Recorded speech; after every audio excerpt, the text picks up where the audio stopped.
बे सिख्लाया दुखुजों बियो गाबै गाबै एमजेजों आंनि मेगननि सेराव बामजानो लायदों बियो बामजा। तो नै लोगोफोर अखा हायैनि जाहोनाव माने केरलायाबो आंना आबादा एसे मोजां जानो हमाखै। तो लोगो नोंथांमोनाबो अन्नानै जेन अखाखौ एसे बोर बिनानै थाबनो हाहोनो होयो आं नोंथांमोनाव एसे खावलायनाय थाबाय।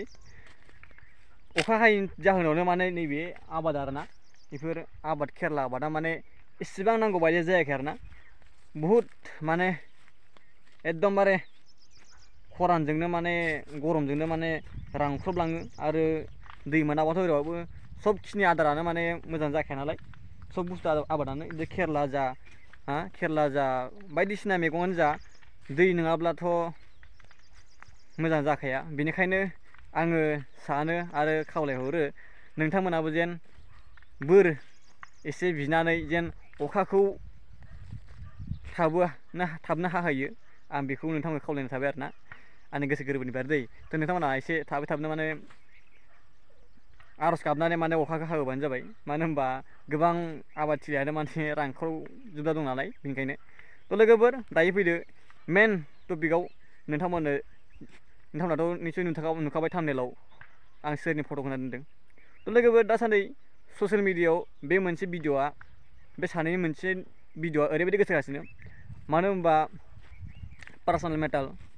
पार्सनेल मोजां माने संसार जानायनि मोनसे खौरां ना बेफोर माने गोबां ससियेल मिडियायाव माने दा बयनिबो आंनावबो जा आरो बयनावबो जा बेफोर मोनसे माने बे मोनसे भिडिअखौ माने नुनो मोनगासिनो आरो जोङो माने गावबा गावनि पार्सनेल मेटारखौ माने ससियेल मिडियायाव शेयार खालामनाय आरोना।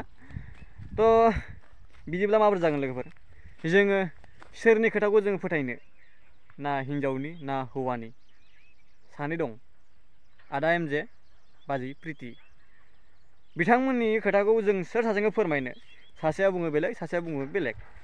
तो जोङो मा बुंनो आं बेखौनो खावलायो मानो होनबा नोंथांमोना गावसोरनि गोसो गोरोबलायनानै गावसोर सानैजों मोजां मोनलायनानै जुलि जाबाय।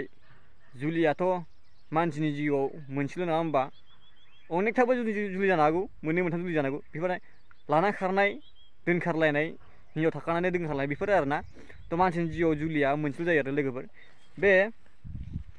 बिनि थाखायनो आरो गावसोरबो गोसो गोरोबलायनानै माने संसारखौ जानो होननानै माने हाबा खालामबाय नालाय दायो मा सा ससेयाव बिसोरो माने माबोरै जाखो ओरैबायदि सोरनाबा मोजां मोननाय दंखायोमोननो सोरनाबा गोसो थोनाय दंखायोमोननो।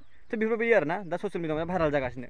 आं बेखौनो खावलायनो सानो आदा एमजे आरो प्रिति बाजै नोंथांमोनखौ खावलायनो सानो मानो होनबा ससियेल मिडियायाव नोंसोरनि बेबायदि पार्सनेल खोथाफोरखौ जेन शेयार खालामा। मानो होनबा संसार जानाय बेलायाव नांलाय खमलाय एसेबाबो जाखायो जोंनाबो जायो जोंबो हाबा जानाय मानसि जोंनावबो जायो आरोखि। बेनिखायनो नोंथांमोना आं नोंथांमोनखौ खावलायो आरोना नोंथांमोनाबो जेन गावसोरनि पार्सनेल खोथाफोरखौ माने फेसबुक ससियेल मिडियायाव माने शेयार खालामनाया मोजांसिन आरो। मानो होनबा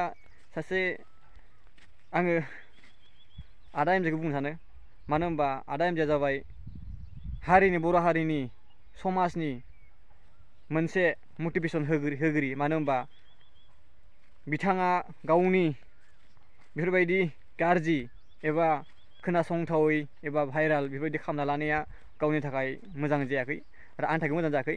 बेनिखायनो आङो खावलायो जेन आदा एमजे आरो प्रिति बाजैमोना जेन बेफोरबायदि ससियेल मिडियायाव माने नाला मस्ला भिडिअखौ दालाबोसै आरोखि आं बेखौ गुरैनो खावलायनाय थाबाय।